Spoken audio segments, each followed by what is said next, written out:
In our last video, we have installed Laravel Breeze authentication system and also register one single user to test our authentication system, and everything worked perfectly. Here is the user's information. If you come over here to your database under your users table, if you refresh, you're going to find the user that we have registered in our last video. So in this video, I'm going to be showing us how to insert this user information into our database using the database seeders, because using the registration form to insert the admin's data is not ideal for this our project. So we're going to go ahead and terminate the registration page. All we're going to need is just the login page. So how do we insert the admin's information into our database without the registration page? That is exactly what I'm about to show us now. So we can do that using the database seeder. We can find that when we go back to our project source code. Under databases, you're going to find a directory called seeders, and this is the seeders directory. And we can create a database seeder with the php artisan command. So let's go ahead and do that. Let's come over here to our terminal and then type the following command: php artisan make seeder. I would like to call it admin data seeder, and then hit enter. Now our seeder is created inside our seeders directory. So let's go ahead and locate that.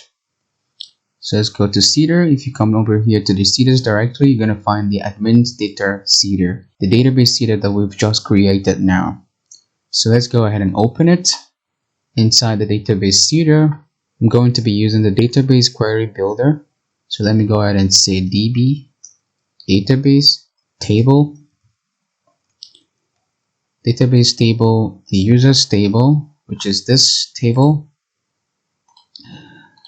This users table, inside the users table, we wanted to insert the following information. Insert. I'm going to go ahead and import this DB class and set import class. By the way, for you to be able to do this, to import this class directly like this, you need to install the following extension: PHP namespace resolver. This will really facilitate your Laravel development journey. So you don't need to go into the details of writing each path. You don't need to remember everything. By just clicking on a particular class, right-clicking on it and say import class, it's going to import the class for you directly, as you can see. So go ahead and install PHP namespace resolver. I highly recommend that. So let's go ahead and do that. And then after that, we're going to say inside of our database, we have name, email, password, and photo. So we have the name should be admin. Email should be admin@gmail.com, and then photo should be, let's say, image.jpg, and of course photo can be null. It doesn't mean, even if you don't provide it, it's fine. Lastly, password. I'm going to go ahead and hash the password, hash make. Let's say the password should be 111. And we also need to import this class as well. So let's go ahead and import class. And then you're going to see that now our hash class is now being imported. Please, I urge you to install this extension, this PHP namespace resolver extension, as it's very powerful and life-saving extension. So please do that for you to be able to import class just as I do. Otherwise, you're going to have to, all this path, you're going to be including everything manually. So please go ahead and install PHP namespace resolver. It's going to really facilitate your development journey. So now we're going to insert all this information into our users table, all this admin information. And by the way, this photos column is not there by default in our database migration. I added it later, so I need to go ahead and make changes to our database model as well. So let me go ahead to our app directory models and then the users model. As you can see now, the protected fielable variable only contains name, email, and password. What this means is that if I should run this database seeder now, only the information on the column name, email, and password will be stored. But since the photos column is not included here, then it will not be stored inside our database. So I need to go ahead and add it down below here, like so, and say photo.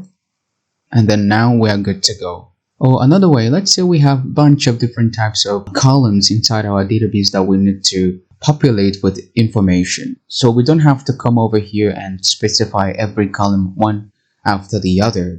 That is going to be very stressful. You can simply do it the other way. You can simply delete everything here and said, instead of fillable, you said protected, guarded,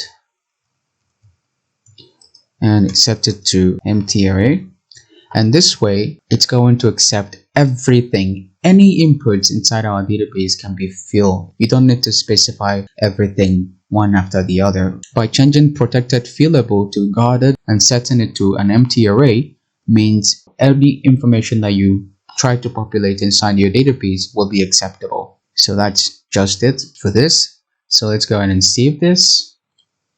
Save all. Now we have our database seeder. So let's go ahead and call our admins data seeder. We can do that by simply going to our database seeder. Let me go ahead and comment this because I don't want to seed this information. So let's come over here to this run function or method. And we're going to go ahead and call the admins data seeder right here inside the run method. So let's go ahead and do that. Just say this call. Let's call the admin data seeder class. So let's say admin data. As you can see, it made a suggestion for us. Admin data seeder colon class. And then semicolon. So now we're going to go ahead and save this. Save all. So now we're good to go. Let's go ahead and seed this admin's information inside our database by coming here to our terminals and type in the following command: php artisan migrate refresh, because I will need to refresh the information. We already have data inside our database, so I want to flush this data out and then install the brand new data that we've just created here. So I'm going to go ahead and say refresh seed.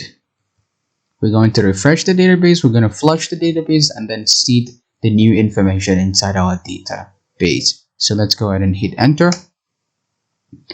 And now our database is being flushed out, and then we are running the new migration.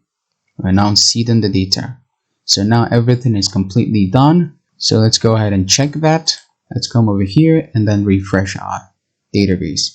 Yes, and now you can see that now our admin's information is now successfully inserted using the database seeder. So now we will no longer need the registration page for us to insert our admin's information, because it's not ideal for our project. We don't want anybody to be able to register as an admin and then have access to our admin's dashboard. So we need to protect that. That's why we need to find a way to seed our admin's information inside our database, which is using the database seeder. So I hope everything is clear to you now why we need to use the database seeder to seed our admin's information. This is the only way we're going to be seeding our admin's information into our database. So in this case, nobody will have access to that. So with this now, we can go ahead and terminate the registration page, and nobody will be able to register as an admin to have access to our database. So I hope everything is clear to you, and I will see you in the next video. Bye.